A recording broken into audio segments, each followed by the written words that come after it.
Hey, Mother, your mother. To the MacArthur Genius Grant people, this is E.B., inventor of the Boonsburg Egg, and this is going to be my application for the MacArthur Genius Grant, because Mother and I spent over a half hour on your website trying to find how to submit the application for the Genius Grant, and we couldn't find it. And Mother, she's right here, she could attest, I just said, that's it, I'm just going to send you a video and explain not only how the Bloomsburg Egg works, but also how they built the pyramids and Stonehenge, and also the Big Bang, and how the heart works. And so this is a model of how the pyramids were built how they used Boonsburg eggs to build the pyramids. And just so you know, the hieroglyphs, I've been able to decipher the hieroglyphs, and what I have found is that the hieroglyphs are not religious symbols, but they are tools. And they are tools that are necessary to use with this, what I figured out, how they would have built the pyramids. Very specific. Also, we have this here is a model explaining how they got the out of the quarry, how they got the stones out of the quarry, and then over here I have actual Bloomsburg Egg on a ramp. Here, my secret workshop, secretly in New Jersey. And then I also have over here, I have, which explains what a Boonsburg Egg is. The Boonsburg Egg is not a perfect circle. It is, Mother, careful, all right, careful. It's not a perfect circle. The Boonsburg Egg is made by, you start with a square, which is any size square, and then you come out from a radius of 6 from this corner coming out, and then from this corner coming out, radius of 6, and then you do a radius of 7, but you come from the far side, you come over, and then you do the other over, and then because of that you have these two 7s that are overlapping, so you have to cut that area out of one of them. 7 goes into, 1 goes into 7, 7 goes into 1.14 something. So as you remove that, you will find that you have approximately a pi of 3 for this. Now, if you use the golden spiral, I believe you'll have a perfect 3. That the widest diameter will also be the widest diameter will also be times that times 3, and you will have your circumference. And just so you know, I have beyond figuring all this out. If you look around, I have found over all of these movie props on a scrap heap. And Mother, don't forget the ceiling too. And with this, all of these things were just thrown away. And these happen to be the original pieces from all the great movies and television shows and things like The Twilight Zone and The Outer Limits, Man from U.N.C.L.E., Close Encounters of the Third Kind, and it just goes on and on. Destination Moon. I mean, I had things from The Mask of Fu Manchu, and just so you know that. Oh, and then it was also the government's first internet system. So over here, I actually sold one of the pieces that I found in my collection that was on the scrap heap. Happened to be the crystal ball from the Wizard of Oz.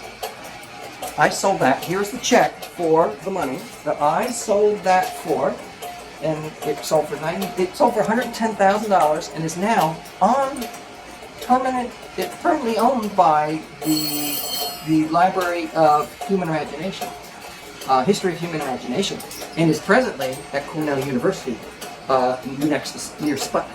Sputnik is also from that. But with that money, I was able to further my research and build this research laboratory.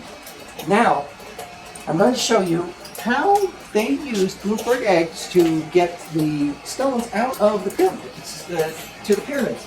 And here, Mother, get a shot of this. When you find out at the pyramids, they always have these blocks. They always had these blocks. Oh, and just so you know, since this is the Genius Grant, there's so much genius here in this room that you're going to find that you might as well just start writing me checks every year. So, but back this, you always see the stumps. And it makes no sense why anybody would run a quarry with stumps, which told me that don't think of the stumps, that the stone was the same size as the stump. Instead, if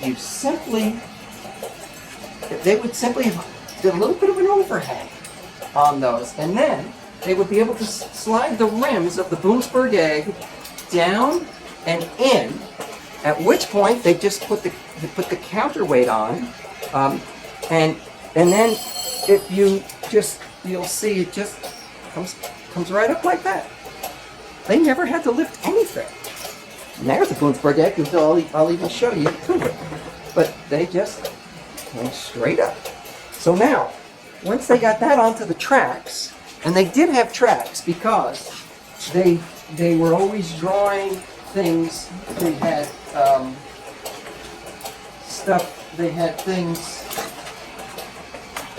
Let's see. They had lots of.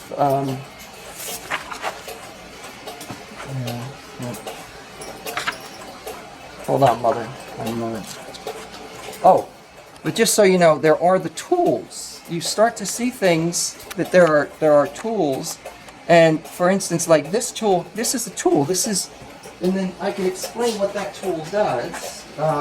Where'd I do it? Oh, this is going to be a tool that's necessary for the ramp here. There are certain things that I can begin to explain that are here, such as the shape of, and they're always holding 3 ropes. So the 3 ropes actually are the important part, because these are 3-rope system, 3 ropes on each side. This is going to be a double rope system. And this piece, Mother, get a close up of this. You see here, this with the eyebrow, they draw this all the time. And it wasn't until I built the model here that I realized this is this representation.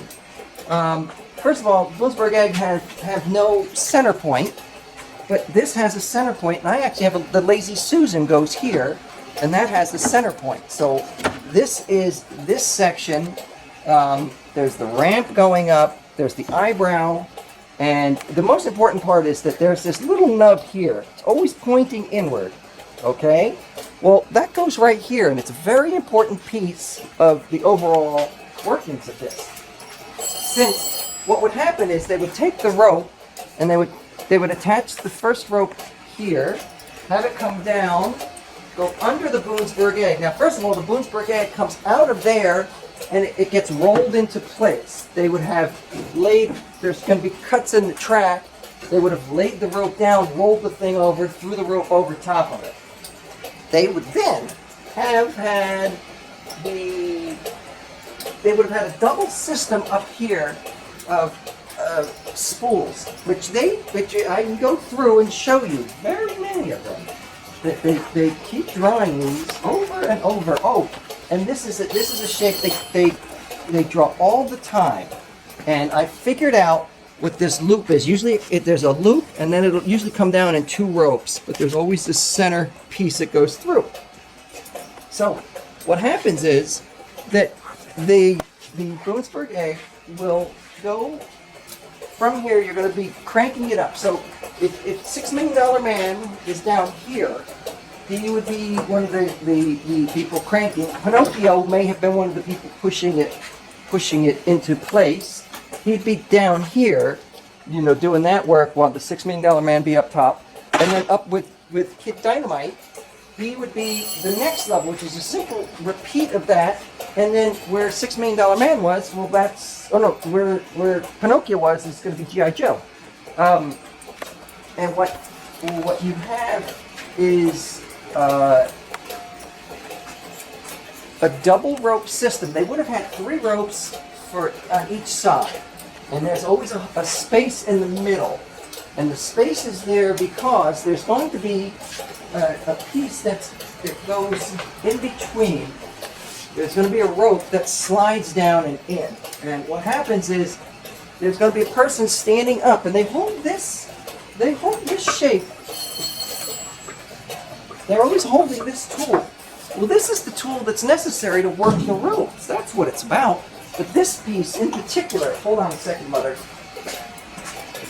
Ouch! Stay there. I'll be right back.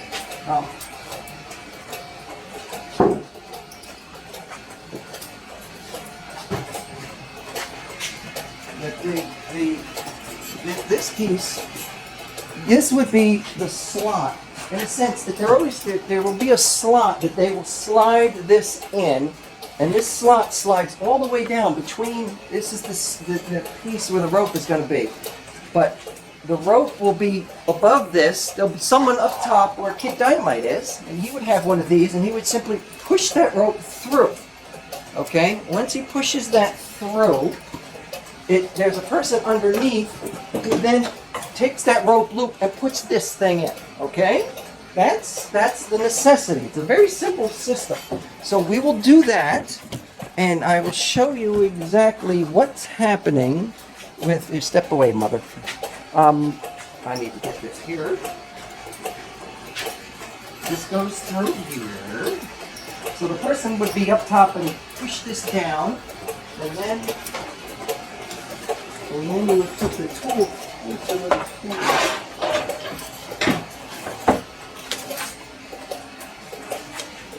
Oh, here. And then I have a little version of the tool, and that slides right in here, and that then goes in here. Okay. Oh, I forgot something. Before that happens, we have to take the previous rope needs to be unwound. So they simply go and they use a simple machine like this. They align it, they bring it over here, and it's going to go here in the slots. There's double slots. There are double slots. Okay, this gets in there. Once that's there, then they put the other thing through that it should have gone second. I had it going first by mistake. And what's going to happen is, as they would crank to bring it down, so this is going to be moving up, Mother, while this, and you can get a close-up coming under and seeing how that piece comes down, pulling the previous rope that was, because it's a double system. As one side's done, the other one goes up. So now, this is coming up, this is coming down. This is a double system, which is very possible. And then when it gets to the very bottom, come over here, Mom. Hold on a second. I got this thing caught. Okay. So this comes here. Then it pops out. Now watch, come and get this popping out. So that, once that pops out, boom. Well, what happens is the guy down on the bottom simply just pops that out. Keeps cranking this. Now look, that thing's going to keep on going uphill. Okay? So at no point are they ever stopping their forward momentum. But now I want you to get right. You're gonna be right here, Mother, and watch that rope that's gonna come from this angle, and watch that. Watch what happens. That rope pops right off. See? Whoop! Came right off. Which is why it was important that that thing had the little nub that I was saying was right here, because the rope just goes up like that. So all they would do then is simply reverse these ropes, not change anything, but now have another one of these pieces up top, because all they do now is drop this thing down, wrap it around the next one that is going to come through. It would have had, I don't have to lift it normally, and then if this one would be ready to go, and the other one, they would simply just take that rope, catch the other one, set it, boom, same system, but where they have a peg pulling this one and this one unwinds, they would just move the peg to the other side and this would unwind as that one wound down. So that's pretty simple.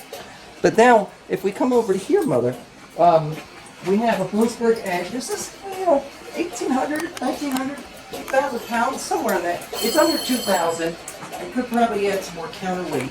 But this is just to show you that it is possible for a single person using a Boonsburg egg to roll, you know, a ton uphill.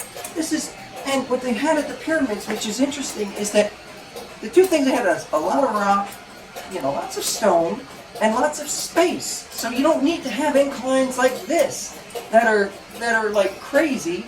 You could just do a lower incline and cut a lot of the work out. It's taken 20 years, there's no rush, but with my system, you could just have these things there stacked up like soda cans. But here, I'm gonna get this thing rolling. Here's just me rolling it up the hill. That shouldn't be possible, is it? You know? But yet I just did it. I'm rolling, and it's not gonna roll back down. Take these ropes off, the thing sits there. You show me anything. I have a bowling ball over here.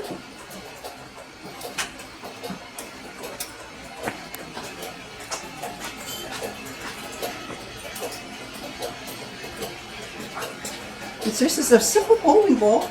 Look, it's going to roll. It's just going to roll on its own down that. Well, it's going that way, but this isn't coming down. I mean, I can try to, you know, I can try to work to make this thing roll down, but you saw me roll it up. So, you know, that's just the beginning of it. If you're interested, want to know more, I have all my videos. And I think that that should be it. Thank you. Okay, Mother. Cool. I hope we got everything.